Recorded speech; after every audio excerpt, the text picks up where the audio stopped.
नमस्कार, स्वागत अभिवादन आपका। मैं दुर्गेंद्र चौहान हूं। सत्याग्रह कांग्रेस लगातार कर रही है और सत्ता पक्ष या भारतीय जनता पार्टी के लोग कह रहे हैं कि यह राहुल गांधी को बचाने के लिए सत्याग्रह है। लेकिन आज राष्ट्रपति से कांग्रेस का एक प्रतिनिधिमंडल मिला और एक ज्ञापन दिया जिसमें जो अग्निपथ योजना आई है सैनिकों के लिए, उसको निशाने में रखा गया, उसको कटघरे में खड़ा किया गया इस योजना को। और सत्याग्रह की प्रमुख वजह इस योजना को भी कांग्रेस ने बताया। राहुल गांधी की बात की, ईडी द्वारा लगातार उनके उत्पीड़न की बात भी कही गई कि 30 घंटे से ज़्यादा समय हो गया राहुल गांधी को, कांग्रेस के जो वरिष्ठ नेता हैं, पूर्व अध्यक्ष हैं, उनको लगातार ईडी परेशान कर रही है। इस बीच सोनिया गांधी को आज अस्पताल से छुट्टी दे दी गई। उम्मीद है कि 1-2 दिन में वो भी शायद ईडी के सामने प्रस्तुत हो जाएं। अब सवाल ये है कि देश भर में जहां चारों तरफ अग्निपथ योजना को लेकर युवा आंदोलन कर रहे हैं, बवाल, आगजनी, तमाम तरीके की बातें हुई, वहीं भारतीय जनता पार्टी के प्रवक्ता, नेता पूरी तरीके से इस मामले को डिफेंड कर रहे हैं। आज तीनों सेनाओं के प्रमुखों ने भी प्रेस कॉन्फ्रेंस साथ की। शायद भारत के इतिहास में ये पहला मौका होगा जब किसी सरकार के फैसले को डिफेंड करने के लिए सेना के तीनों अफसर एक साथ आए हों। इस पर प्रतिक्रिया भी बहुत सारी आई हैं। तो हमारा सवाल होगा कि सत्याग्रह से क्या कांग्रेस को संजीवनी मिलेगी, या जो आंदोलनकारी हैं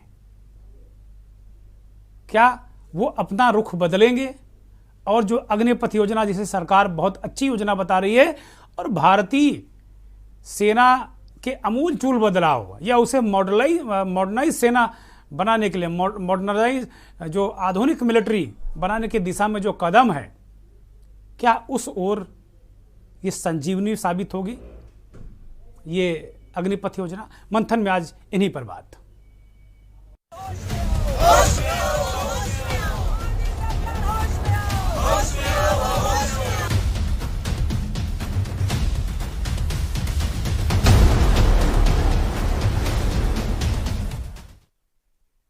सत्याग्रह या संजीवनी, मंथन का आज यही मुख्य विषय है और इसी पर हम अगले कुछ वक्त तक चर्चा भी करेंगे।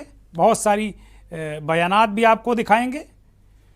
वास्तव में सत्याग्रह, कांग्रेस ने जो राहुल गांधी की को ईडी से जो पूछताछ लगातार चल रही थी, उसको लेकर कांग्रेस ने प्रदेश भर में, देश भर में एक आंदोलन चला रखा था। उसमें तमाम तरीके के दृश्य आप लोगों ने देखे और इन दृश्यों के बाद वो दृश्य भी देखे जब अग्निपथ योजना लॉन्च की सरकार ने, और सैनिकों के जो काफ़ी दिनों से जो भर्ती रुकी हुई थी, मिलिट्री की भर्ती रुकी हुई थी, उसको लेकर भी अग्निपथ योजना लॉन्च की। तो उसके आज पूरे देश में और ख़ास तौर पर बिहार तो जल ही उठा।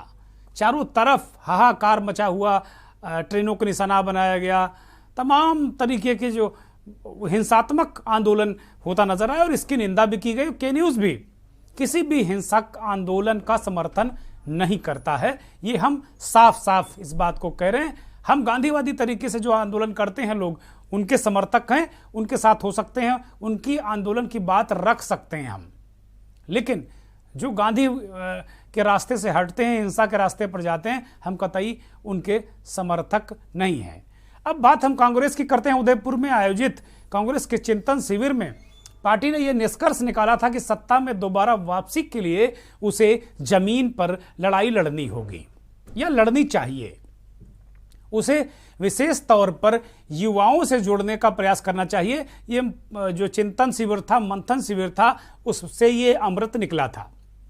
और चिंतन शिविर से निकली इस आवाज में पहली नज़र में अब इस बार कुछ नज़र आ रहा है। माना गया है कि शायद पार्टी ने अब यह महसूस किया है कि उसके लिए करो या मरो की स्थिति आ चुकी है। इसके बाद अगर इस वक्त चूके तो उनके फिर हाथ कुछ लगने वाला नहीं। यदि उससे भी अब कुछ नहीं किया गया तो फिर उनके लिए बहुत देर हो जाएगी, जैसा हम कह रहे हैं। लेकिन क्या पार्टी सच में इसके लिए गंभीर है?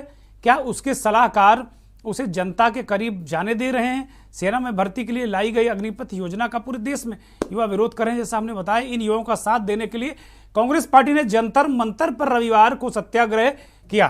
तो ये सत्याग्रह संजीवनी जो हम ये विषय लेकर आए हैं, ये दोनों मुद्दों से जुड़ा है। क्या कांग्रेस को संजीवनी मिलेगी और क्या इस सत्याग्रह से क्या उन युवाओं को संजीवनी मिलेगी जो चाहते हैं कि उनकी भर्ती पहले की तरह हो, या अग्निपथ योजना को संजीवनी, क्या जो सरकार का रुख है, जो सेना के अफसरों का रुख, जो भर्ती शुरू होने जा रही, क्या अग्निपथ योजना को उससे संजीवनी मिलेगी? ये जो रिफॉर्म किया है सेना में, क्या ये एक तरीके से लागू हो पाएगा? ये बहुत सारे सवालात हैं। लेकिन जनता की अदालत लेकिन जनता के आंदोलन की पहचान के तौर पर जाने वाले जंतर मंतर पर प्रदर्शन में कांग्रेस के कुछ चंद नेता ही नजर आए और सांकेतिक विरोध के रूप में देखा गया। बहुत सारे नेता, ये भी आज हम देख रहे थे ट्विटर पर तंज किया गया कि जिन लोगों के कांग्रेस पार्टी ने राज्यसभा भेजा वो खुद को हाउस अरेस्ट करा बैठे, यानी जानबूझकर सेटिंग गटिंग से अपने ही घर में कैद हो गए कि सड़क पर संघर्ष ना करना पड़े। इस तरीके की बातें ट्विटर पर कही जाती रहीं और संघर्ष वो कार्यकर्ता करते रहे जिनको पार्टी ने शायद ही कुछ कभी दिया हो। तो जो राज्यसभा के तमाम एमपी जो अभी हाल में नए नवेले चुने गए, बहुत ज़्यादा वो कुछ कहीं करते नज़र नहीं आए। प्रमोद तिवारी धरने पर जरूर पट्टिका लिए बैठे रहे। तो ये सारी जो दृश्य परिदृश्य हैं। और एक बात ये भी कही गई, हमारे सहयोगी बता रहे थे कि कुछ कार्यकर्ताओं का ये भी कहना था कि जो बड़े तपे तपाए नेता हैं या जो एक तरीके से राहुल गांधी, सोनिया गांधी, प्रियंका गांधी के इर्द गिर्द घेरा बना लेते हैं, उन लोगों ने आम कार्यकर्ता जो संघर्ष करता है उस कार्यकर्ता को गांधी परिवार के जो सदस्य हैं या जो नेतृत्व कर रहे हैं उसके इर्द गिर्द तक जाने नहीं दिया गया। ये अपने आप में, ये शुरू से कांग्रेसियों को बहुत शिकायत रही है। जो आम कार्यकर्ता मरता है उसको वास्तव में वो अपने नेता के करीब भी नहीं जा पाता। ये एक विडंबना है। जबकि इसके उलट भारतीय जनता पार्टी के जितने भी कार्यकर्ता हैं वो ज़्यादा से ज़्यादा अपने शीर्ष नेताओं के आसपास रहते हैं और यही वजह है कि पार्टी अपने आप में लगातार ग्रो कर रही, पूरे देश में ग्रो कर रही है। अब ये राज्यसभा में नेता प्रतिपक्ष खड़गे साहब का एक ट्वीट देखिए। वो इस पर लगातार ये कह रहे हैं, जो हम बात कह रहे थे वो कह रहे हैं कि भाई सेना के तीनों अफसर, जो तीनों प्रमुख हैं, तीनों अंगों के प्रमुख हैं, वो आज प्रेस कॉन्फ्रेंस करने आए। वो कह रहे हैं 75 साल के सेना के इतिहास में, भारतीय सेना के इतिहास में कभी भी ऐसा अवसर नहीं आया कि किसी राजनीतिक निर्णय को, किसी सरकार के निर्णय को सैन्य अफसर, तीनों अंगों के प्रमुख डिफेंड करने के लिए आए हो। वो इसकी निंदा कर रहे हैं और वो कह रहे हैं कि भाई ये तो प्राइम मिनिस्टर और होम मिनिस्टर को, डिफेंस मिनिस्टर को आना चाहिए था अग्निपथ स्कीम के सामने। लेकिन ये तीनों सेनाओं के प्रमुखों का इस्तेमाल कर रहे हैं, सैन्य अफसरों का इस्तेमाल कर रहे हैं। ये पहली बार भारत के इतिहास में हुआ है। ये जरूर सोचने पर मजबूर करता है। कुछ और बयानात आप सुनिए, उसके बाद फिर हम चर्चा करेंगे। डिफेंस कंसल्टेटिव कमेटी में भी नहीं आया, स्टैंडिंग कमेटी में भी नहीं आया, तो आप इसको अच्छी तरह से देखे नहीं और इसका बहुत बड़ा नुकसान हमारे युवाओं को हो रहा है। सदन में लाए, हाँ, सदन में, कई सदन में भी नहीं लाए। तो ये हमारी चीजें उनके सामने रखे और उसी के साथ साथ जो हमारे हकूक हनन हुआ है, जो हमारे पार्लियामेंट्री सिस्टम में हमको जो कुछ भी हक मिलते हैं सुरक्षा, वो सभी का आज उन्होंने हनन किया। इसीलिए हम चाहते हैं कि इसके ऊपर भी एक्शन हो। हमारे प्रिविलेज का भी वहाँ पर प्रिविलेज कमेटी कॉन्स्टिट्यूट करके उसको जल्दी से जल्दी, जो पुलिस, दिल्ली पुलिस हो या कोई पुलिस जिन्होंने ये सब कुछ किया, हमारे एमपीज को मारा, हमारे लेडी एमपीज को उन्होंने मारकर अभी हॉस्पिटल में है, तो इसीलिए हम ये चाहते हैं कि राष्ट्रपति ये सब अपने नोटिस में संज्ञान में लेकर वो सरकार को बताए कि ये राष्ट्रपति जी से मिलने के बाद ये प्रेस कॉन्फ्रेंस की गई। इसमें राज्यसभा में नेता प्रतिपक्ष खड़गे जी और लोकसभा में नेता कांग्रेस के, ये दोनों इस बात को कह रहे हैं। अब एक हरिभूषण है विधायक भारतीय जनता पार्टी के, वो कह रहे हैं कि भाई जो आंदोलन कर रहे हैं ये जिहादी हैं, उनको सुनिए। इसमें जिहादी लोग हैं और समीकरणवादी लोग हैं। जो समीकरण बना करके सरकार बनाते थे, छटपटाहट हो रही है, वैसे लोग हैं, या समीकरण बना करके सरकार बनाना चाहते हैं वैसे लोग हैं, और जिहादी लोग हैं। जो युवा है, जिसके शरीर में जज्बा है कुछ करने की, देश पर मर मिटने की, वो सारे युवा खुश हैं। निश्चित जानबूझ के कराई जा रही है। ये सेना का नौकरी नहीं है। देश विधायक जी का ज्ञान सुनिए, कह रहे हैं सेना की नौकरी। अरे भैया, सबको पता है ये सेना नौकरी नहीं है, लेकिन जब पेट ही नहीं भरेगा तो फिर कैसे देश सेवा होगी? खाली पेट, भूखे पेट मरते हुए देश सेवा कहीं नहीं होती, हो भी नहीं सकती। और ये जिहादी इन्होंने बता दिया है। एक 4 कदम और आगे बढ़ गए। पी चिदम्बरम, कांग्रेस के बहुत वरिष्ठ नेता, पूर्व गृह मंत्री, उनको सुनिए, और कन्हैया कुमार को सुनिए। We have given to the President of India 2 memoranda. The first relates to the ill-conceived, misguided Agnipath scheme. As you all are aware, the youth are on the streets protesting and revolting against the scheme. The scheme is a completely ill-conceived scheme. None of the arguments put forward are justified. Every one of them has been blown to pieces. And every day the government comes back with some change or some concession and calls it a pre-planned change. If it's a pre-planned change, why did you not announce it in the original scheme? एक नया योजना लेकर के आ गए हैं। तो एक ना छोटा सा कहानी हमको याद आ रहा है। बच्चा बहुत जोर जोर से रो रहा था, कहा मम्मी दूध पिला दो, दूध पिला दो। मम्मी उसको उठा करके अलमीरा पे बिठा दी। बच्चा मम्मी को यह नहीं कहता है कि मम्मी दूध पिला दो, बच्चा चिल्ला चिल्ला करके कह रहा है कि मम्मी अलमीरा से नीचे उतार दो, नीचे उतार दो। लोग मांग रहे थे हर साल 2 करोड़ नौकरी, इन्होंने हर साल 2 करोड़ नौकरी नहीं दी, ऊपर से एक नया योजना लेकर के आ गए हैं। पूरा का पूरा भाजपा के तंत्र को उसमें लगा दिए हैं कि आप बताइए कि अग्निपथ के क्या फायदे हैं। अरे सिंपल सी बात है, बिहार में कहावत है, नहाया हुआ शरीर और खाया हुआ शरीर नहीं छुपता है। जो चीज अच्छी होती है उसका फायदा बताने का जरूरत नहीं होता है। एक हमारी, एक और उनकी मुल्क में है आवाजें दो आवाज है। एक वो आवाज है जो इस देश को बेचना चाहता है, वो देश के सरकार में बैठे हुए हैं। एक वो आवाज है जो देश को बचाना चाहता है, वो सड़कों पे खड़ा है, वो जंतर मंतर पे बैठा हुआ है, वो सत्याग्रह कर रहा है। कन्हैया कुमार कह रहे हैं कि भाई सत्याग्रह हम लोग कर रहे हैं। और बिहार की एक उन्होंने कहावत भी सुनाई, और बिहार में सबसे ज़्यादा आंदोलन भी बहुत उग्र है, बहुत हिंसक आंदोलन है। भारतीय जनता पार्टी के राष्ट्रीय महासचिव कैलाश विजयवर्गीय का एक बयान बहुत चर्चा में इस वक्त है। इसमें उन्होंने कहा है कि हम जो भी अग्निवीर निकलेंगे सेना की 4 साल की नौकरी पूरी करने के बाद, और सेना उन्हें एकोमोडेट नहीं कर पाएगी, उनको हम भाजपा कार्यालय में दरबान रख लेंगे, यानी सिक्योरिटी गार्ड रख लेंगे। वो बयान सुनिए क्या है एग्जैक्ट। सेना की ट्रेनिंग में पहला डिसिप्लिन, दूसरा आज्ञा का पालन करना। जब वो ट्रेनिंग लेगा और 4 साल की सेवा करने के बाद निकलेगा, 17.5 साल से 23 साल तक की उम्र। यदि वो 21 साल में भी भर्ती होता है, 4 साल काम करता है तो 25 साल। 25 साल में जब वो बाहर निकलेगा तो उसको 11 लाख रुपए उसके हाथ में होंगे, और अग्निवीर का एक छाती पर तगमा लगा के घूमेगा। किसी भी, मुझे अगर इस ऑफिस में, बीजेपी के ऑफिस में सिक्योरिटी रखना है तो मैं अग्निवीर को प्राथमिकता दूंगा। जनरल वीके सिंह केंद्रीय मंत्री और खुद भारतीय सेना के प्रमुख रहे हैं, उनका भी नजरिया बड़ा महत्वपूर्ण है। Voluntary scheme, Indian army is a voluntary army, we don't conscript soldiers. हमारे यहाँ अनिवार्यता नहीं है, जिसको आना वो आए। अगर आपको नहीं लगती अच्छी स्कीम मत आओ। भाई आपको बोल कौन रहा है आने के लिए? आप बसें जला रहे हो, ट्रेन जला रहे हो, किसी ने आपको बोला कि हम आपको फौज में लेंगे? पहले तो आप हमारे मापदंडों पे खरे उतरो ना, उसके बाद हम फौज में लेंगे।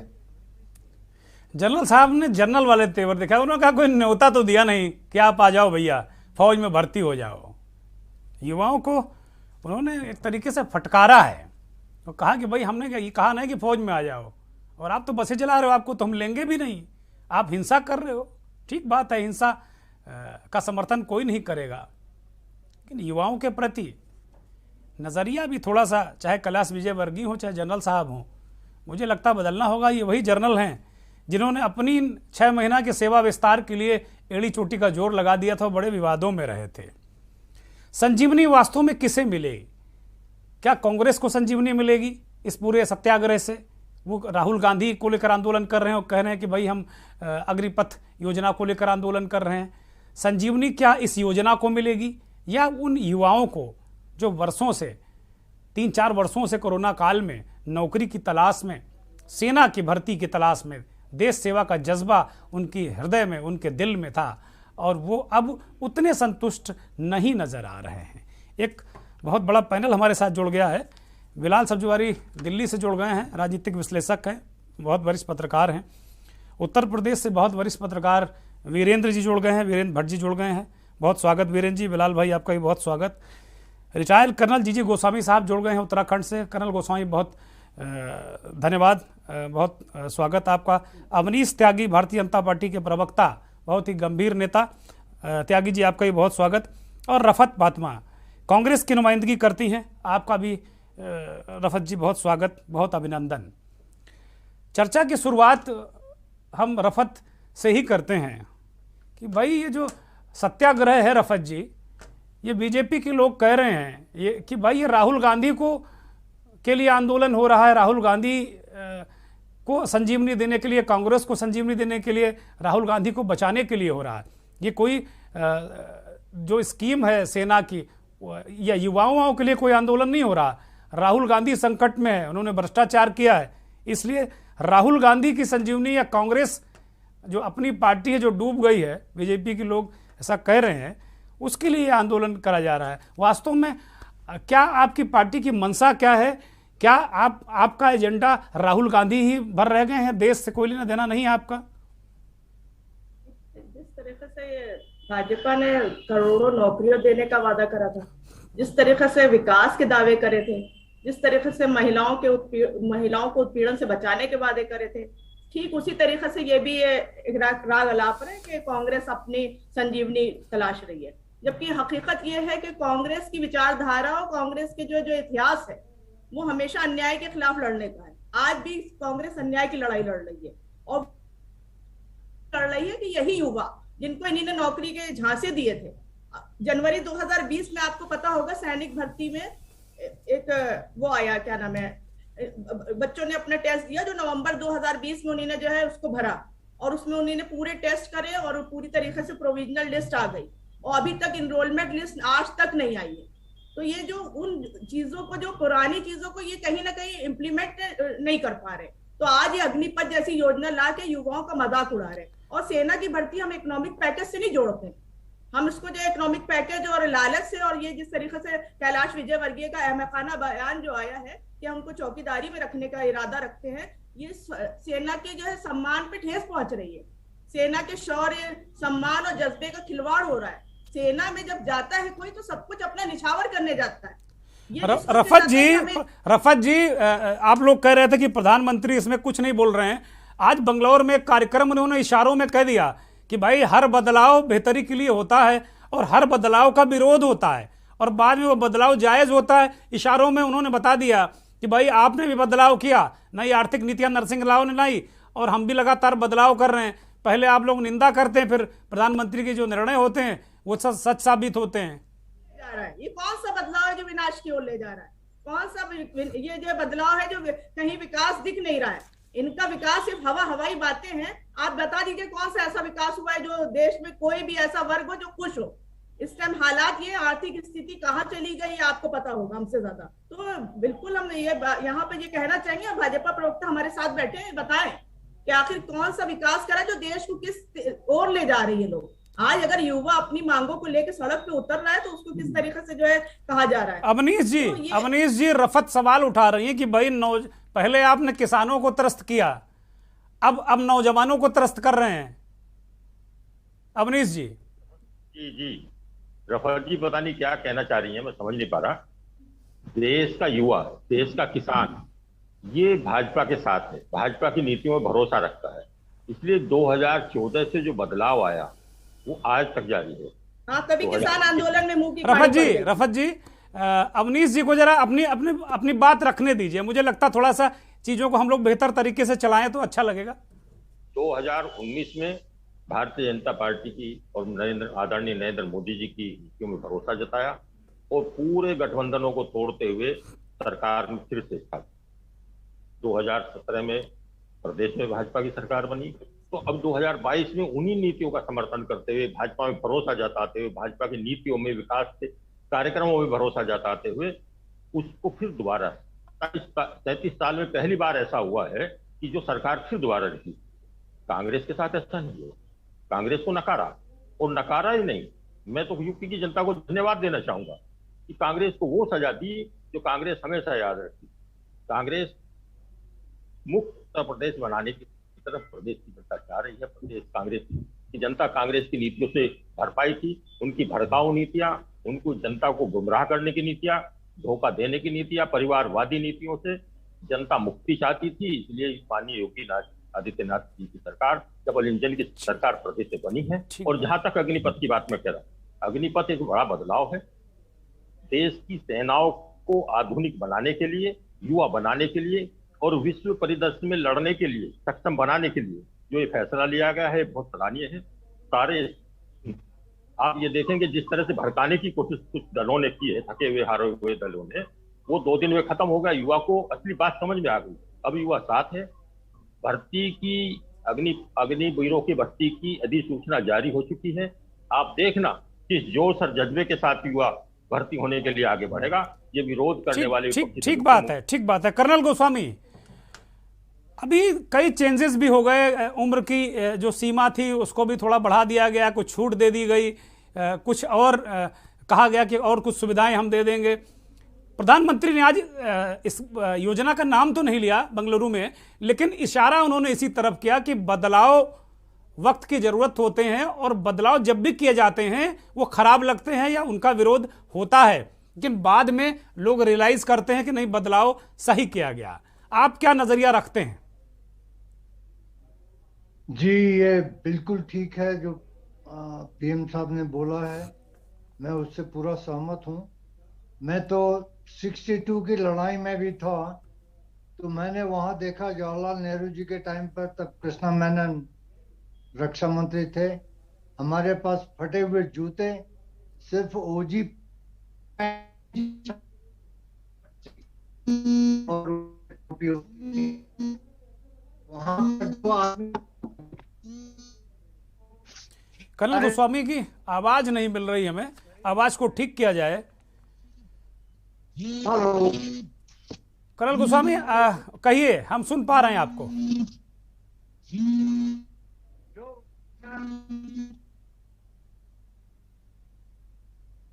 कर्नल गोस्वामी तक शायद आवाज जा नहीं पा रही है। कर्नल गोस्वामी आप कंटिन्यू कर सकते हैं। आप कृष्णा मेनन की बात कर रहे थे कि जूते भी नहीं थे फौजियों के पास। मुझे लगता है नेटवर्क चला गया है। वीरेंद्र भट्ट जी के पास चलते हैं। वीरेंद्र जी, कई दिन हो गए इस योजना को, जो अग्निवीर और अग्निपथ योजना को लॉन्च किए हुए, और आज तीनों सेनाओं के प्रमुखों ने एक साथ आकर ये कह दिया कि भाई हम योजना को लेकर जा रहे हैं। कई मंत्री और भाजपा के नेता, एक विधायक जी कह रहे थे कि ये जो युवा आंदोलन कर रहे हैं ये जिहादी हैं। वीके सिंह ने कहा कि आपको कोई न्योता तो दिया नहीं कि आप फौज में आ जाइए, आप तो वैसे बेकार आदमी हैं, आप गाड़ियां जला रहे हैं। प्रधानमंत्री का वक्तव्य आपने सुना ही। कांग्रेस के राज्यसभा में नेता प्रतिपक्ष और कांग्रेस के नेता मल्लिकार्जुन खड़गे ने कहा कि भारत के इतिहास में, 75 सालों के सेना के इतिहास में कभी भी ऐसा नहीं हुआ कि सरकार को डिफेंड करने के लिए सेना के शीर्ष अफसर आए हैं। क्या कहेंगे? उन जैसा जिम्मेदार आदमी इस तरह की बात कह सकता है, मुझे इसमें आश्चर्य है। खैर, खड़गे जी का ये उनका डिस्क्रिप्शन है, वो क्या बोले, वो पॉलिटिकल व्यक्ति हैं और उनको अपने पार्टी के हित के अनुसार बोलना है, तो मुझे इसको कुछ नहीं कहना। लेकिन आपने जो अभी अपने परिचय में बताया कि ये राजनीतिक निर्णय है, ये गवर्नमेंट का निर्णय है, ये बात एकदम गलत है। ये भारतीय सेना का निर्णय है, ये भारतीय डिफेंस फोर्सेस का निर्णय है। और ये कहना कि जो है कि पहली बार तीन सर्विस चीफ एक साथ आए, बुधवार को जब इस योजना की घोषणा की गई तब भी डिफेंस मिनिस्टर के साथ तीनों सर्विस चीफ मंच पे मौजूद थे। दूसरी बात, जब सितंबर 20 में 3 किसान कानून आए थे, एसेंशियल कमोडिटी एक्ट में अमेंडमेंट, कॉन्ट्रैक्ट फार्मिंग एक्ट में अमेंडमेंट और मंडी में अपनी उपज बेचने की बाध्यता को समाप्त करने का कानून, उस समय भी ये कहा गया था कि नरेंद्र मोदी सरकार ने किसानों की जमीन को छीन करके अडानी अंबानी को बेच दिया। अब कहा जा रहा है कि मोदी ने किसानों का रोजगार छीन लिया। तो कुछ भी नया नहीं हो रहा है, बिल्कुल उसी पैटर्न पे हो रहा है। पहले किसानों की जमीन छीन गई थी, कांग्रेस की प्रवक्ता बताएंगी कि आगे किस किसान की जमीन छीनी गई और कितनी जमीन अडानी अंबानी को चली गई, और वो ये भी उनको जानकारी होगी कौन से रोजगार का जो है जवान का रोजगार छीन गया। ये मामला भारतीय सेना के सामने पिछले 4 दशक से है। 1999 में जब कारगिल वॉर हुआ था, उस समय अटल बिहारी वाजपेयी प्राइम मिनिस्टर थे और उस समय कारगिल कमेटी बनी थी। कारगिल कमेटी में भी ये मामला आया था। मनमोहन सिंह की सरकार में बार बार ये मामला आया, लेकिन मनमोहन सिंह की सरकार के पास इतनी राजनीतिक ताकत नहीं थी कि वो इतने बुनियादी रिफॉर्म को लागू कर पाती।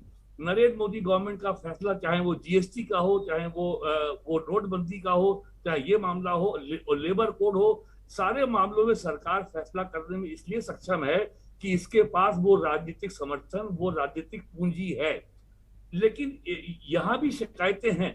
शिकायतें ये है कि जो सरकार कोई निर्णय करती है तो उसका एक फीडबैक मैकेनिज्म होना चाहिए।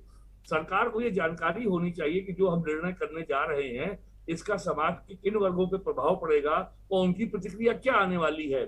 20 में 21 में जिन नौजवानों ने, लगभग जिनकी संख्या 1.5 लाख है, जिन्होंने फिजिकल टेस्ट पास कर लिया, जिन्होंने मेडिकल कर लिया और जो केवल अपनी नियुक्ति का इंतजार कर रहे थे, अब उनसे भी कहा जा रहा है कि आप इसी अग्निपथ योजना के तहत आइए। उन्होंने सारी तैयारी की थी, कोचिंग की थी, पैसा लगाया था, किसी ने जमीन बेची थी, किसी ने पैसा बोरो किया था। अब वो लोग, अब उनके सामने, अब उनको अपना भविष्य एकदम ब्लैक नजर आ रहा है कि हमारा क्या होगा। अब अगर वो उन्होंने जो तैयारी की थी कि हम सब जो है फुल टर्म नौकरी करेंगे, 20 साल की नौकरी करेंगे, तो अब वो तैयार नहीं है इसके लिए। और किसी भी व्यक्ति की डिफॉल्ट सेटिंग को बदलना बहुत मुश्किल काम होता है जब आप एकदम से रिफॉर्म लाएंगे। जब 60 के दशक में जब यूरिया खाद के प्रयोग की बात जो है पंडित नेहरू ने की, तो किसानों ने उसका भी विरोध किया था कि साहब हम तो गोबर की खाद इस्तेमाल करेंगे, गेहूं में मिठास समाप्त हो गई। लेकिन आज वही किसान, अगर यूरिया की शॉर्टेज होती है तो दंगा होता, पुलिस आती है। तो ये निर्णय में कुछ भी जो है ऐसा नया नहीं है। और जिस तेजी से पूरे दुनिया में अब डिफेंस फोर्सेस में टेक्नोलॉजी का, आर्टिफिशियल इंटेलिजेंस का अब जो प्रयोग लगातार बढ़ता जा रहा है, जिस तरह के लोग आपको चाहिए, तो ये योजना जो है अग्निपथ, मैं तो मानता हूं कि ये योजना अग्नि परीक्षा तो पास कर चुकी है, जो इतना बवाल कराया गया। और जो इतना उपद्रव हुआ है उसकी वजह ये भी है कि लोगों को पूरे विषय की जानकारी नहीं थी। एक आदमी ने बवाल किया तो 10 लोग उसके पीछे हो गए। और ये जो ट्रेनें फूकी गई है बिहार में, इसके लिए मैं इन कैंडिडेट्स को या छात्रों को जिम्मेदार नहीं पाता। इसके पीछे जो है पूरी तौर पर जो है ये ठीक बात है वीरेंद्र जी। एक ब्रेक का इशारा हो रहा है, एक ब्रेक पर जा रहे हैं और जब ब्रेक से लौटेंगे तो इसी विषय पर बात करेंगे कि वास्तव में ये सत्याग्रह संजीवनी किसको मिल रही है। क्या राजनीतिक दलों को संजीवनी मिल रही है? और एक बात वीरेंद्र जी ने कही थी कि आपने कहा कि राजनीतिक निर्णय और जो पॉलिटिकल निर्णय, ये मल्लिकार्जुन खड़गे की बात थी कि मैंने ये कहा था कि विपक्ष ऐसा कह रहा है, विपक्ष के ऐसे आरोप हैं। एक ब्रेक के लिए रुकना है। आप देख रहे हैं के न्यूज, खबरों का सारथी। देखें कौन नया खिलाड़ी आया है। समझा देते हैं, प्यार से समझाएंगे। ये तो अपनी जुबान है। जुबान एक हो तो दिल भी एक होने चाहिए। विमल बोलो जुबान केसरी। गोल्डी हिंग का तड़का लगे तो सभी दबा के खाते हैं। गोल्डी हिंग कण कण में जान। हर लेट नाइट पार्टी टेंशन का जश्न। चौड़ी हो छाती तो जश्न का जश्न। जहां इंडिया करे सेलिब्रेशन वहां होए टशन का जश्न। राजश्री इलायची टशन का जश्न। के न्यूज की खास पेशकश सप्ताहांत में देखिए नेशनल हेराल्ड ईडी का शिकंजा इस शनिवार रविवार रात 8 बजे और तबाही सिर्फ तबाही शनिवार रविवार रात 8:30 बजे प्रबुद्ध चौहान के साथ। देखें कौन नया खिलाड़ी आया है। समझा देते हैं, प्यार से समझाएंगे। ये तो अपनी जुबान है। जुबान एक हो तो दिल भी एक होने चाहिए। विमल बोलो जुबान केसरी। आप देख रहे हैं के न्यूज, खबरों का सारथी।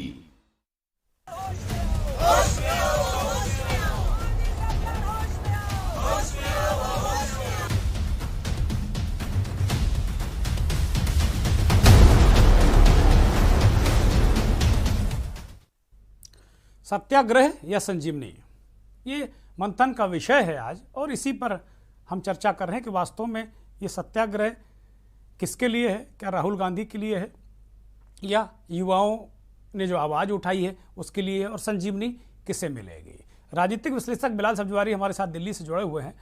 बिलाल साहब, एक तो ये सवाल है कि भाई आज कांग्रेस पार्टी राष्ट्रपति से मिली, वो किसकी ज़्यादा उसने बातें की है, राहुल के उत्पीड़न की बातें की या युवाओं की पीड़ा की बात की। एक बड़ा अहम सवाल ये है।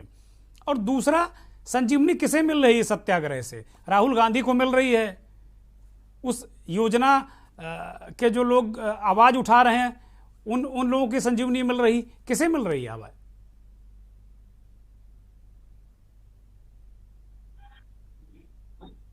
बिलाल साहब, आवाज़ मिल रही? मेरी आवाज आ रही है? हाँ, कंटिन्यू करिए बिलाल साहब। हाँ, तो मैं ये कहना चाह रहा था दुर्गेंद्र जी, जो ये अग्निपथ का मसला है इसका पूरी तरह राजनीतिकरण हो गया और सत्ता पक्ष और विपक्ष के बीच में बहुत ही टाइट रोप है। इसमें सत्ता पक्ष इस समय बैटिंग करता नजर आ रहा है और विपक्ष के पास अपने बेस्ट 5 बॉलर के साथ बॉलिंग करने की एक अपॉर्चुनिटी है। अब ये देखना यह है कि विपक्ष अपनी स्ट्रैटेजी को या अपने कार्ड्स किस तरह से प्ले करता है कि वो अग्निपथ पर जो देश के अंदर युवाओं में सेंटीमेंट है उससे किस तरह से रिलेट करता है ताकि वो इसका लाभ उठा सके और अपने लिए संजीवनी प्राप्त कर सके। वही सत्ता पक्ष का पूरी कोशिश ये रहेगी कि वो इसे बेस्ट अपने प्लेयर्स के माध्यम से, अब सरकार के माध्यम से, अब संसाधनों के माध्यम से देश के अंदर जनता को कम्युनिकेट करे कि ये स्कीम क्या है और इसकी क्या लाभ है, वो बताने की कोशिश कर रहे हैं युवाओं को, ये तुम्हारे हक में। तो ये बहुत ही टाइट रोप है, इसका फैसला जनता की अदालत में होना है। ये फिलहाल पहला पड़ाव है, आने वाले समय में इस पे बहुत गंभीर और भयंकर राजनीति होती हुई नजर आएगी। हाँ, लेकिन जो विपक्ष है उसके लिए फिलहाल एक अपॉर्चुनिटी है कि ये जो अग्निपथ स्कीम है इसको लेकर जो युवाओं में सेंटीमेंट है वो इसको किस तरह से क्रॉप करता है, किस तरह से अपने आप को इनके साथ अटैच करता है, किस तरह से इनके साथ जोड़ के इनके सेंटीमेंट को एनकैश करने की कोशिश करता है और किस तरह इस पूरे सेंटीमेंट का राजनीतिकरण करके सरकार के विरुद्ध खड़ी करता है। ये डिपेंड करेगा विपक्ष किस तरह से अपने कार्ड्स प्ले करता है।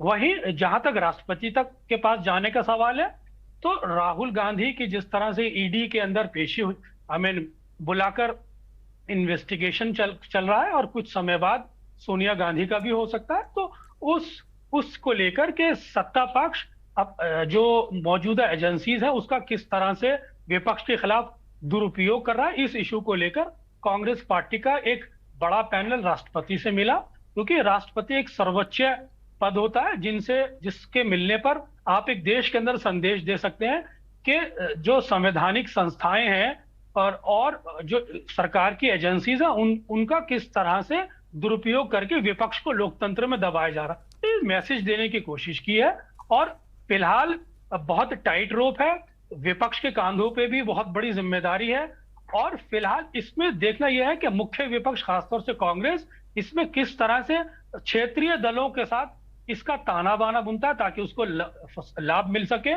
फिलहाल ये मुद्दा बिलाल साहब बिल्कुल स्पेसिफिक जवाब चाह रहे हैं हम कि क्या ये जो सत्याग्रह है ये सत्ता पक्ष के लोग कह रहे हैं कि भाई ये राहुल गांधी का एक तरीके से रिलांच है या राहुल गांधी को रिलांच करने के लिए क्योंकि वो फेल साबित हो गए, उनको पप्पू साबित कर दिया, ये विपक्ष के जो सबसे बड़े नेता माने जाते हैं, ये सत्ता पक्ष के लोग, भारतीय जनता पार्टी के लोग कह रहे हैं कि भाई उनको रिलांच करने के लिए सत्याग्रह है।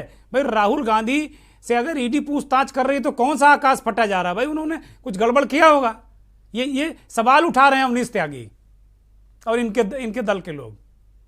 देखिए, राहुल गांधी से सवाल करने की बात है, उसी को तो एक कांग्रेस पार्टी एक राजनीतिक मुद्दे के रूप में बना के पेश कर रही है, अपने आप को एक विक्टिम बना के पेश कर रही है और उस विक्टिम बना के पेश करने के माध्यम से जनता की अदालत में जाकर उसका एडवांटेज लेना चाहती है, सिंपैथी हासिल करना चाहती है।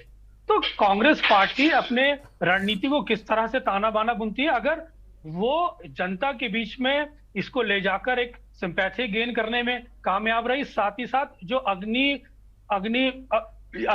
अग्निपथ योजना है इसके सेंटिमेंट को सत्ता के पक्ष के खिलाफ उभारने में कामयाब रही, तो यकीनन बाजी पलट सकती है। फिलहाल इसका फैसला जनता के बीच ही होना है।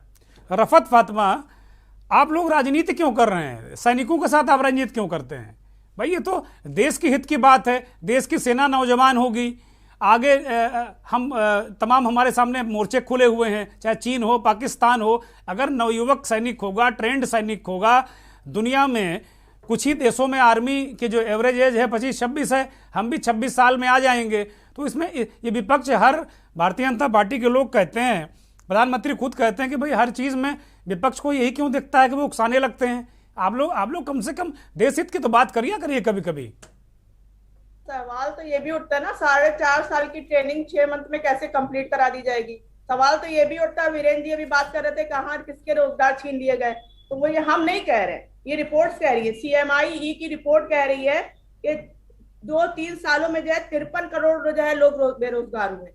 जिस तरीके से बेरोजगारी बढ़ रही है उसमें करीब जो है 3.5 करोड़ जो है रोजगार के लिए भटक रहे लोग। और आगे NCRB की रिपोर्ट क्या कह रही है, 25,000 से ज्यादा लोगों ने सुसाइड करा है, जिसमें सिर्फ 10,000 से ज्यादा लोगों ने सिर्फ रोजगार के लिए सुसाइड करा है। तो ये हम नहीं कह रहे, जो कहा जा रहा है ये कांग्रेस कह रही है और विपक्ष जो भी कह रहा है हमें नहीं मालूम, हम नहीं कह रहे, सब रिपोर्ट्स कह रही हैं। और जहां तक बात हो रही है अब देशभक्ति और राजभक्ति की, तो देशभक्ति राजभक्ति की जो दोहाई देते थे आज वही सेना के साथ धोखा कर रहे हैं, वही सैनिकों के साथ धोखा कर रहे हैं। जो उनको जो पिछले सैनिक बेचारे जो अभी भी जो है भरे बैठे हैं अपने सारे एनरोलमेंट का इंतजार कर रहे हैं, उनको नौकरी क्यों नहीं मिल रही है।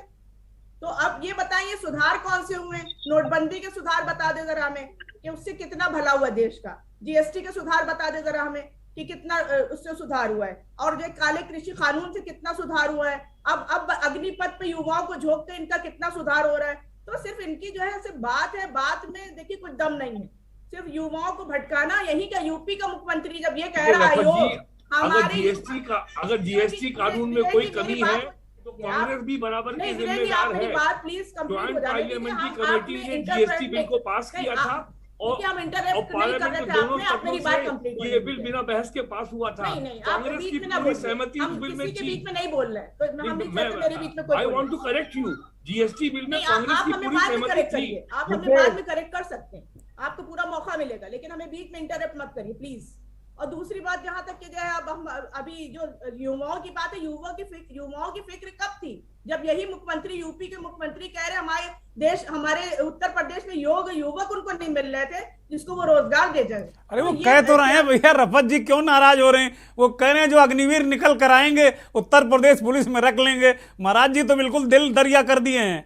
वो कह रहे हैं कि भाई आ जाओ, दिल दरिया है, हम ले लेंगे। कई राज्यों के मुख्यमंत्री कह रहे हैं कि अग्निवीरों का स्वागत है।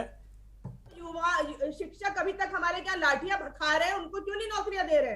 रोजगार की बात करें, रोजगार है किधर? सवाल तो ये भी है ना। तो ये सिर्फ बातें हैं और बातों का कुछ नहीं हो सकता। अवनीश त्यागी जी बहुत सारे सवाल रफत फातिमा ने उठाए। विपक्षी दल हैं, जाहिर सी बात उनका हक भी है। वो कह रहे हैं कि भाई बहुत सारे युवा रोजगार के लिए लाठी खा रहे थे, आप अग्निवीरों के लिए दिल दरिया किए हुए हैं, उनके लिए आप वो लाठी खा रहे हैं, मार खा रहे हैं, उनके लिए आपने दिल दरिया नहीं किया, दिल छोटा कर लिया। दूसरा, वीरेंद्र जी ने बड़े महत्वपूर्ण बिंदुओं को इशारा किया। वो कह रहे हैं कि हर योजना आप जल्दबाजी में क्यों लाते हैं? अरे भाई ये योजना लाए थे तो इसको जरा इसके रिएक्शन के बारे में थोड़ा असेसमेंट कर लेते, क्या होता क्या नहीं होगा। आप जीएसटी लाते हैं, सैकड़ों संशोधन हो जाते हैं। आप इस तरह की जितनी भी योजनाएं लाते हैं उसमें संशोधन जरूर होता है। तो क्या आपने पहले से प्लान बना लिया कि भाई हल्ला मचेगा तो संशोधन करेंगे हम? इनके जवाब तो आपको देने चाहिए भाई अवनीश जी। वो अकेले बीजेपी का कानून नहीं था, वो पार्लियामेंट की स्टैंडिंग कमेटी के पास 12 साल पड़ा रहा। 12 साल में पार्लियामेंट्री स्टैंडिंग कमेटी में जब सारी पार्टियों की वीरेंद्र जी अवनीश जी को जवाब दे देने दीजिए, फिर आएंगे आपके पास तो अपनी बात रखिएगा। आप पार्टी का बिल नहीं है, अब ये प्रवक्ता ही है, थोड़ा इनसे बात कर लेने दीजिए। अवनीश जी बताइए। वीरेंद्र जी कह रहे हैं कुछ जल्दबाजी में कर देते हैं आप, असेसमेंट नहीं किया अग्निवीर योजना का, अग्निपथ योजना का। मैकेनिज्म पे काम नहीं हुआ कि जो 1.5 लाख लड़कों का इम्तिहान हो चुका है उनको, और आपने एग्जाम ही रद्द कर दिया, तो वही लोग तो बवाल कर रहे हैं। तो जो लोग फिजिकल और मेडिकल दे चुके थे, ये तो छलावा है भाई अवनीश जी, ये तो छलावा है। आप उकसाने भाई, हम एग्जाम दे दें, हमारे घर में हमारी शादी की तैयारी हो गई, हमने बहन की शादी के ताने बाने मूल लिए कि भाई फौज में हम चले जाएंगे, और उसके बाद आपने उठा के पेड़ से नीचे फेंक दिया। आप ये वाली भर्ती कर लेते, उसके बाद अग्निवीर ले आते, कोई दिक्कत नहीं थी। लेकिन आपने 3 साल से कोई भर्ती नहीं की, और उसके बाद जब इतने लोग एग्जाम देके उसके लिए एलिजिबल हो रहे हैं तो आपने कहा ना भैया अग्निवीर वाले रास्ते में आ जाओ। अवनीश जी अब मैं बोल लूं ना? नहीं, आप ही के लिए बार बार मैं कह रहा हूं आपसे। कह नहीं रहे आप अपनी बात बता रहे, मेरी बात कि 2 साल से कोरोना की वजह से भर्तियां रुकी, ये किससे सीखी नहीं। और अग्निवीर एक नया प्रयोग है सेना को आधुनिक बनाने के लिए, विश्व स्तरीय सेना बनाने के लिए, पूरे विश्व से और तमाम हालातों से जूझने के लिए ये एक नया प्रयोग किया जा रहा है। ये सेना में युवा वर्ग की अधिक से अधिक भागीदारी करने के लिए ये एक प्रयोग नहीं किया जा रहा है, ये शुरुआत की जा रही है। इसको गुमराह करने की, युवाओं को गुमराह करने की कोशिश कुछ पार्टियों ने, जो थोड़ा बवाल उन्होंने जरूर कर लिया, पर युवा मान रहे हैं, युवा संभल रहे हैं। जो सत्याग्रह के नाम पर विरोध कर रहे थे, जो भारत बंद का मुहिम छेड़े थे, आह्वान किए थे, वो युवाओं ने फेल कर दिया।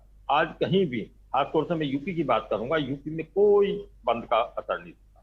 तो युवा सेटिस्फाई है, युवा के लिए ही, युवा को रोजगार देने के लिए ही अग्निवीर योजना है। अग्निपथ योजना अगर सफल होगी तो इसमें सेना का भी भला होगा, युवाओं का भी भला होगा। युवाओं को तमाम आशंकाएं जितनी पैदा करी थी विपक्षियों ने, युवाओं ने, उनका निराकरण लगभग हो। अब अधिसूचना जारी हो गई, जब भर्ती होगी, मैं आपको कह रहा हूं, आप देखना युवाओं की जिस तरह से जज्बे के साथ, तब इन विरोधियों के मुंह के ताले बंद हो जाएंगे। ठीक बात है, ठीक बात है। और तो कीजिए, अभी से पहले से ही क्यों इतना हल्ला मचा? युवा साथ है, युवा सेटिस्फाई है। और जहां तक आपने कही कि वो रफत जी कह रही थी कि देश ऐसा हो गया वैसा हो गया, कोरोना काल जैसी विभीषिका के बाद महामारी सारी दुनिया त्रस्त होगी, उसके बाद भी भारत की ताजा जो रिपोर्ट आई है, आप उसको देखिए कि सबसे तेजी से बढ़ने वाली अर्थव्यवस्था भारत की है। चलिए, इसके लिए बहुत बहुत बधाई आपको अवनीश जी, बहुत बधाई आपको। हम मानते हैं बहुत काम आपने किया, इसमें कहीं कोई संदेह नहीं, और जब काम है तो सामने आएगा ही। लेकिन जो 1.5 लाख लोगों ने टेस्ट दिया, जैसा वीरेंद्र जी ने कहा, उनका उनका क्या दोष था? क्या आपने उनका मेडिकल भी ले लिया, फिजिकल भी ले लिया और उसके बाद आप कह रहे हैं अग्निवीर वाली लाइन में लग जाओ? की वजह है, देखिए अग्निवीर की लाइन में लगना, अग्निवीर में आएंगे तो अच्छी बात। 2 साल भर्ती इसलिए नहीं हो पाई कि कोरोना थी। अरे आपने मेडिकल क्यों लिया भैया? आधा टेस्ट लेने के बाद मेडिकल और फिजिकल ले लिया, आधा उनकी भर्ती हो गई। जो उसमें सफल हैं वो कह रहे हैं मेरा लेटर नहीं मिला हमको। सारी भर्तियां रुकी थी, मैं बता रहा हूँ ना, रुकी रह गई। चुनाव होते रहे अवनीश जी, चुनाव आपने सारे करा लिए, भर्तियां रोके रहे। रुकिए, मैं आपके पास अभी आऊंगा। सारे चुनाव आपने करा लिए, भर्तियां रोक दी आपने। ठीक है, आते हैं कर्नल गोस्वामी के पास, चलते हैं। बातचीत नहीं हो पाई थी। कर्नल गोस्वामी, इसकी जरा अच्छाइयां बता दीजिए कि आप तो 1962 में भी लड़े और उस समय बूट भी नहीं थे, उस समय हमारे पास जूते भी पहनने के लिए नहीं थे। हमारी बहुत गरीब सेना थी, अब तो बड़ी मजबूत सेना हो गई है।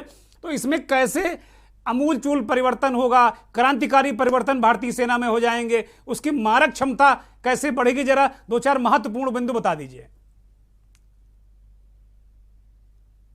कर्नल गोस्वामी। देखिए जनाब, बात यह है कि अभी इतना एक्सपीरियंस होने के बाद हम लोग इस स्थिति पर आए हैं कि अभी हमें एक युवा सेना चाहिए, क्योंकि हमारे बॉर्डर्स ऐसे हैं जहां बहुत कठिनाई से पहाड़ में जाना पड़ता है या रेगिस्तान में जाना पड़ता है और चारों तरफ हमारे दुश्मन हैं। इसीलिए हमें यंग जनरेशन चाहिए जो फाइट कर सके ठीक से। जी, इसमें यह है कि इतना एक्सपीरियंस करने के बाद, ये अभी की बात नहीं है, ये 2-3 साल से इसका एक्सपेरिमेंट चल रहा है। Particularly started from Kargil war. Kargil war में ऐसा स्थिति हमारा था कि जवान हमारे पास ज्यादा यंग नहीं थे, तो उन्हें जाने के लिए बहुत देर लगता था ऊपर, और पाकिस्तान ऊपर था, हम नीचे थे। तो उसको जाने के लिए जहां हमें 20 मिनट लगता था, वहां हम 1 घंटा खत्म किया और उसमें हमारा बहुत कैजुअलिटी हुआ। तो इस चीज को ध्यान में रखते हुए अभी ये अग्निवीर पद को ग्रहण करने का कोशिश किया गया है। It is after a long verification, search, going on the ground, तब जाके जितनी भी हमारे पास ये कमजोरियां थी वो सब देखने के बाद, ये करने के बाद, then there was a big conference and finally it was decided।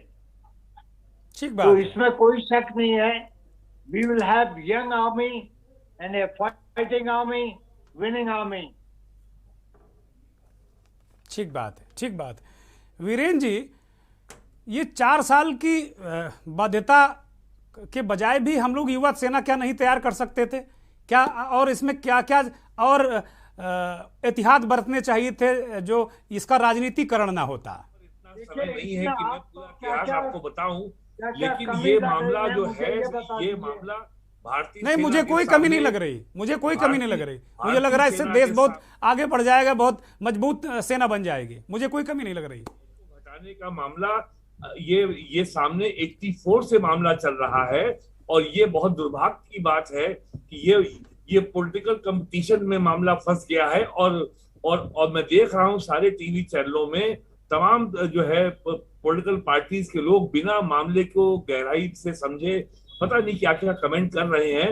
लेकिन जितने भी रिटायर्ड ऑफिसर्स आ रहे हैं, आर्मी के, एयरफोर्स के, नेवी के, जितने भी हैं, वो या तो सहमत हैं या असहमत हैं, लेकिन वो कोई राजनीतिक बात नहीं कर रहे हैं। और सबसे हैरत की बात यह है, कांग्रेस से एक लोग बोलने आ रहे हैं, लेकिन जो इनके डिफेंस मिनिस्टर थे AK एंटोनी, वो इस मुद्दे पे क्यों नहीं बोल रहे हैं? आप अगर लोकसभा की कार्रवाई का रिकॉर्ड उठा के देखिए तो पिछले 20 सालों में ये मामला प्रश्नकाल में लोकसभा में कई बार आया है, और सरकार ने हर बार कहा कि इस पे कार्रवाई चल रही है। लेकिन इतना फंडामेंटल चेंज है, जैसे कि ओल्ड पेंशन पॉलिसी है, उसकी जगह नई पेंशन पॉलिसी आ गई, उसको लेके बड़ा विरोध हो रहा है। राजस्थान गवर्नमेंट ने कहा, राजस्थान ने, छत्तीसगढ़ ने, पंजाब ने कहा कि हम ओल्ड पेंशन पॉलिसी लागू करने जा रहे हैं। बंगाल ने नई पेंशन पॉलिसी को माना ही नहीं। तो ये एक बहुत ही बुनियादी एक पॉलिसी डिसीजन है, जो देर सवेर होना था। और जब भी रिफॉर्म होगा उसका विरोध होगा। हमेशा दो वर्ग होंगे, एक कहेगा मेरा नुकसान हो रहा है और एक कहेगा मेरा अपेक्षित लाभ नहीं हो रहा है। जब तक इसमें नियुक्तियां नहीं हो जाती, जब तक 4 साल पूरे होने के बाद 25% लोग रिटेन किए जाएंगे, 75% लोग बाहर आएंगे, जब तक उनका प्लेसमेंट नहीं हो जाता तब तक समाज में इसको लेकर के अनिश्चितता बनी रहेगी। क्योंकि जो सबसे बड़ी शिकायत उभर के आ रही है कि साहब हमको पेंशन नहीं मिलेगी। तो यहाँ हर आदमी आराम की नौकरी चाहता है। 20 साल नौकरी किया, पेंशन मिलेगी और साल में 2 बार डीए मिलेगा, पेंशन बढ़ती रहेगी और आराम से जीवन कटेगा। तो अब ये गिग इकोनॉमी का जमाना है, GIG, जहाँ पे भारत में जो एम्प्लॉयमेंट 90% लोगों को रोजगार मिलता है असंगठित क्षेत्र में, उनके पास तो कोई सामाजिक सुरक्षा नहीं है, ना प्रोविडेंट फंड है, ना ग्रेचुइटी है, ना मेडिकल इंश्योरेंस है, ना पेंशन है। ये 1-2-4% लोग जो ऑर्गेनाइज सेक्टर में हैं, सारी शिकायतें इन्हीं को रहती है, चाहे वो सरकारी कर्मचारी हो, चाहे वो बैंक कर्मचारी हो, और अब इसमें सेना के लोग भी शामिल हो गए। तो ये लॉन्ग ओवरड्यू फैसला गवर्नमेंट का था। राजनीति क्या हो रही है ये आपको पॉलिटिकल लोग बताएंगे, लेकिन जहां तक भारतीय सेना की, भारत देश की रक्षा का सवाल है, ये बहुत ही लॉन्ग ओवरड्यू फैसला था जिसको होना था और इसके अपेक्षित परिणाम आएंगे। केवल जो बात अभी यहाँ बेरोजगारी की हो रही है, अप्रैल 2022 में आरबीआई की currency and finance report RBI की वेबसाइट पे पड़ी हुई है, उसका डाटा आप पढ़ लीजिए। 2021, 21-22 और 22-23 इन 3 सालों में आरबीआई के अनुमान के मुताबिक भारत की अर्थव्यवस्था को 52 लाख करोड़ का नुकसान हुआ है। जब इतना व्यापक और इतना भारी नुकसान होगा जो हमारे जीडीपी का 12% है, ठीक तो बात यानी तो फिर ठीक बात है वीरेंद्र जी, बिल्कुल ठीक बात है। बिलाल साहब, वीरेंद्र जी की बातों की ओर यही सारा वो कर रहे हैं कि कुल मिलाकर जो हमें भारी नुकसान हुआ है उसकी वजह से बहुत सारी चीजें हम नहीं कर सकते। हमने 1.5 लाख लोगों का टेस्ट ले लिया लेकिन हम भर्ती नहीं कर सकते। आर्थिक संकट को देखते हुए, उसे मैनेज करते हुए एक अच्छा कदम है अग्निवीर। Final comment Bilal Sabzwari. देखिए, मैंने आपके यहाँ पहले डिबेट में इस बात को रखा था और सबसे पहले रखा था के न्यूज के माध्यम से कि बुनियादी तौर पर जो अर्थव्यवस्था पर कंपल्शंस हैं, जो मौजूदा अर्थव्यवस्था के सामने चुनौतियां हैं, उसको देखते हुए डिजाइन की गई है। लेकिन जब ये मार्केट में आई तो इस पर रिपरकशंस हुआ। लेकिन मैं यहाँ एक बात कहना चाह रहा हूँ जिसको आप भी बार बार दोहरा रहे हैं, वो लोग जिनका फिजिकल हो गया, मेडिकल हो गया, उन लोगों को भर्ती करने की जिम्मेदारी सरकार की बनती है। अदरवाइज ये सारा का सारा मसला लिटिगेशन में चला जाएगा। आज नहीं तो कल सरकार को रखना पड़ेगा। कुल मिलाकर इस स्कीम का राजनीतिकरण हो गया और जो लोग और इसके अंदर सेना दांव पर लग गई है। देखिए, सेना में भी इसको लेकर 2 तरह की ओपिनियन है। कुछ ऑफिसर्स इसको अच्छा मानते हैं, कुछ ऑफिसर्स इसको ड्रॉबैक मानते हैं सेना के लिए। तो ये कहना कि बिल्कुल सही है या बिल्कुल गलत है, ये एक फिलहाल राजनीतिक मुद्दे में परिवर्तित हो गया। आने वाला वक्त तय करेगा। लेकिन इस स्कीम को लॉन्च करने से पहले अगर ट्रायल एंड टेस्ट हो जाता तो देश के लिए बहुत अच्छा रहता। बहुत शुक्रिया सभी मेहमानों का, बहुत शुक्रिया, बहुत बहुत धन्यवाद, बहुत आभार।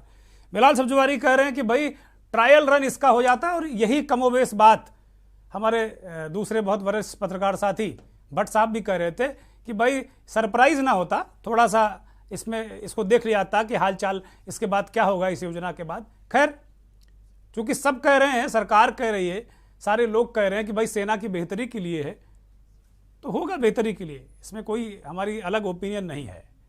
अब मंथन का जो अंतिम पड़ाव है उसकी ओर बढ़ रहे हैं, धीरे धीरे अंतिम पड़ाव की ओर बढ़ रहे हैं। और हम बात करेंगे उत्तर प्रदेश में 2 जगह लोकसभा चुनाव चल रहा है, रामपुर और आजमगढ़ उपचुनाव का रण। रामपुर में आजम खां की तूती बोली है अब तक, और वहाँ अभी भी आजम खां जो चुनावी सभाएं कर रहे हैं वो कह रहे हैं कि भाई जो 27 महीने वो जेल में रहे उसकी एक रात का हिसाब अगर आपने नहीं लिया तो मैं मानूंगा कि आप हमें मोहब्बत नहीं करते। आजम खां किस तरीके से वहां अपने प्रत्याशी असीम राजा के लिए चुनाव प्रचार कर रहे हैं, भारतीय जनता पार्टी भी वहां ताकत लगा रही है। लेकिन भारतीय जनता पार्टी के लिए ज्यादा प्रतिष्ठापूर्ण चुनाव, क्योंकि रामपुर में तो भारतीय जनता पार्टी एक तरीके से मान रही है कि आजम खां जिसके साथ हैं वो एज में है। हालांकि पूरे प्रयास हैं, पूरी चीज़ें कोशिश हो रही है, लेकिन जाहिर सी बात है कि आजम खां रामपुर से 10 बार एमएलए और 1 बार खुद एमपी रह चुके हैं और वहां से उन्होंने अभी एमपी से इस्तीफा देके एमएलए की सीट रिटेन की है। इसी वजह से उपचुनाव हो रहा है। तो रामपुर चुनाव को लेकर बहुत ज़्यादा गहमा गहमी नहीं है उत्तर प्रदेश में, लेकिन आजमगढ़ का किला भेदने के लिए भारतीय जनता पार्टी की जो पेस बैटरी है, फौज है, इस समय लगी है। 23 तारीख को प्रचार खत्म होने का आखिरी दिन है और लगातार वहां आजमगढ़ में नेताओं का डेरा है, मंत्रियों की ड्यूटी है और वहां से भारतीय जनता पार्टी के दिनेश लाल निरहुआ भोजपुरी इंडस्ट्री के स्टार हैं, वो चुनाव मैदान में हैं। दूसरी बार आम चुनाव भी लड़े थे और उपचुनाव भी लड़ रहे हैं। और भारतीय जनता पार्टी के उम्मीदवार निरहुआ के जवाब में समाजवादी पार्टी ने यादव परिवार के राजकुमार धर्मेंद्र यादव, असली राजकुमार तो अखिलेश यादव हैं, आपके स्क्रीन पर हैं, लेकिन धर्मेंद्र यादव भी राजकुमार हैं क्योंकि उसी परिवार से आते हैं, तो उनको उतारा गया। ये कहा जा रहा था कि डिंपल यादव वहां चुनाव लड़ेंगी। महत्वपूर्ण बात यह है कि भारतीय जनता पार्टी को जो वहां एज मिल रहा है वो अशरफ उर्फ गुड्डू जमाली बसपा के उम्मीदवार हैं। बहुजन समाज पार्टी ने वहां उम्मीदवार उतारा है, जबकि रामपुर में नहीं उतारा है। कांग्रेस ने दोनों जगह कोई उम्मीदवार नहीं उतारा है। गुड्डू जमाली पिछली बार जो अभी चुनाव हुआ था विधानसभा का, उसमें 60,000 टिकट, माफ कीजिएगा 60,000 वोट उनको मिले थे। इसलिए यह माना जा रहा है कि अगर जो 20 वोट बैंक है समाजवादी पार्टी का, उसमें अगर गुड्डू जमाली ठीक ठाक सेंध लगा ले गए तो निरहुआ की उम्मीदें बन सकती हैं। यही वजह है कि कल समाजवादी पार्टी को आजम खां को आजमगढ़ बुलाना पड़ा और आजम खां ने वही रामपुर वाला अंदाज दिखाया और 27 महीनों का, दिनों का, रातों का हिसाब मांगने की बात यहां कही है। इससे माना जा रहा है कि समाजवादी पार्टी की फिजा काफ़ी सुधर गई है, लेकिन मुकाबला काफ़ी दिलचस्प है और अब हम चलते चलते की तरफ चल रहे हैं। यहीं से मंथन पर आज का जो प्रोग्राम है उस पर विराम लगेगा। उत्तर प्रदेश में दोबारा भारतीय जनता पार्टी की सरकार बनने के बाद बुलडोजर का क्रेज जो है वो सिर चढ़कर बोल रहा है।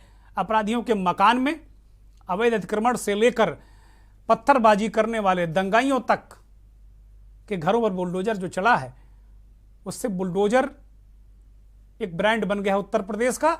और इसे मैदान में उतारने वाले मुख्यमंत्री योगी आदित्यनाथ बुलडोजर बाबा। तमाम नेताओं को बुलडोजर पर बैठकर हमने राजनीतिक कार्यक्रमों में जाते भी देखा है, लेकिन एक दूल्हा अपनी बारात लेकर निकला और वो खुद लग्जरी कार में सवार नहीं हुआ, बल्कि वो बुलडोजर पर बैठकर दुल्हन लाने गया। ये दृश्य उत्तर प्रदेश में ही हो सकता है। इसे देखिए, खुद तय कीजिए कि बुलडोजर कितना सर चढ़कर बोल रहा है। बहुत बहुत धन्यवाद। नमस्कार।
इस कार्यक्रम के प्रयोजक